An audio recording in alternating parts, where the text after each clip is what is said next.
Welcome back to Harchava and today 7 of our 12-day journey through the month of Nissan and the portals that are opening up for us in these first 12 days as we read the Nasi each day about the tribal leaders from each tribe that brought offerings for the Mishkan in the desert.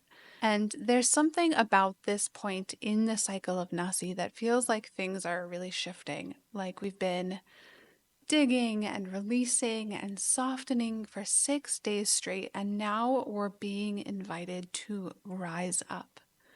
Not in a flashy, climb the mountain kind of way, but in a quiet, grounded, regal sort of way. Today, we're stepping into the energy of Ephraim and the month of Tishrei. And if you've been walking this path with me from the beginning, maybe you've noticed a subtle inner shift at this point, like your spiritual spine is just lengthening a tiny bit. This day holds a certain dignity, a maturity, like the soul is ready to hold a little more clarity and a little more weight, not from pressure, but from purpose. Because Tishrei is a month that just doesn't hold back. We've got Rosh Hashanah, we've got Yom Kippur, Sukkot, Simchas Torah, one thing after another, each one its own portal, its own practice, its own homecoming to who we really are. Now, before Tishrei, we had Elul that we talked about yesterday. And Elul was the work of returning, of softening, of realignment. It was intimate, it was quiet, it was between you and Hashem, and between you and you. Elul was teshuvah in its most tender and vulnerable form, turning back towards the truth of who you are and making room and clearing out what no longer fits that. But Tishrei is when we really embody that return. It's when we stand a little taller and say, I've done the inner work. And now I'm going to show up in my life differently because of it. This is the month of kingship, the month of royalty, of crowning Hashem, King of the universe. But what we often forget is that you are royalty too. Not in some cheesy motivational sense, but in the deepest, most Torah-aligned way.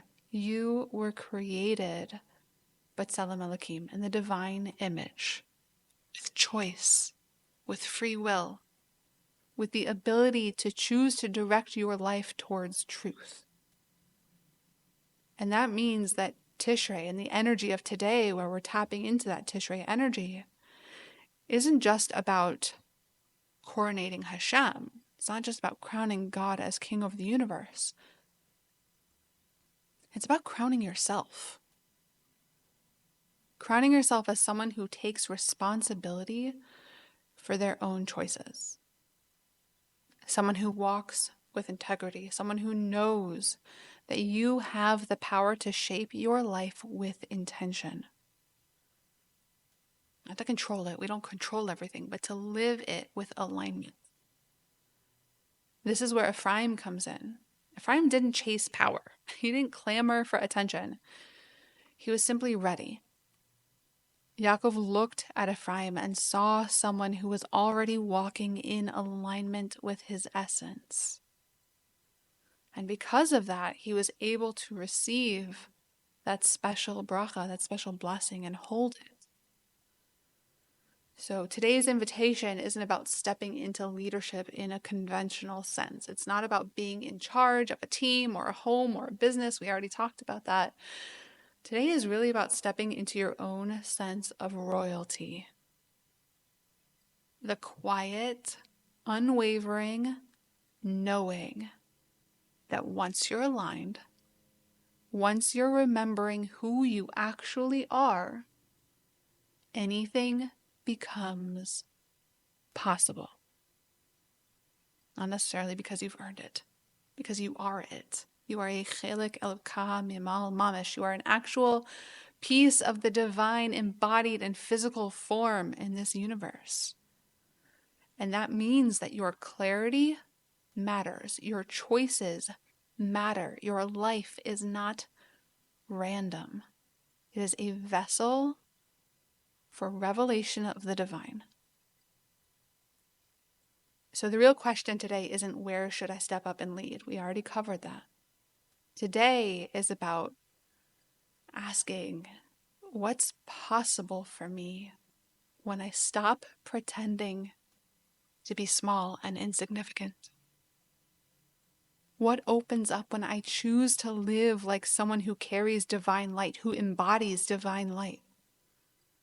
What changes in my life when I act from a place of royalty? Not ego, not performance, but from essence. Tishrei is when we crown Hashem as king, but the deeper layer is, are we living like someone who actually believes that? Because if Hashem is king, and we are his daughter or his son, we are royalty. Not metaphorically, literally, spiritually, mystically. We are royalty. We are divine.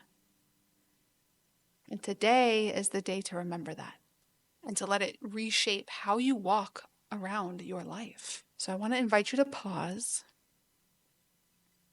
to breathe into the version of yourself that's grown over the past 6 days and the version of you that it has been letting go and realigning and feeling and softening and coming home. And now you pick up the crown, not to dominate, but to direct, to live in alignment with the truth you've been uncovering. So here's your practice for today to help embody this. I want you to stand or sit with a tall spine, the way royalty would, and close or soften your eyes, and bring both hands gently to the top of your head as if you're placing a crown there. Kabbalistically, this is where the Sephira of Keser lives, on the top of your skull. And when your hands are there, I want you with a steady breath to whisper, I remember who I am. Take a deep breath in. I remember who I am. I am royalty. I am divine. I am aligned with my deepest truth. I remember who I am. Feel your feet rooted, your shoulders open, sitting or standing tall like the royalty that you are. Your breath steady. And let this be a turning point.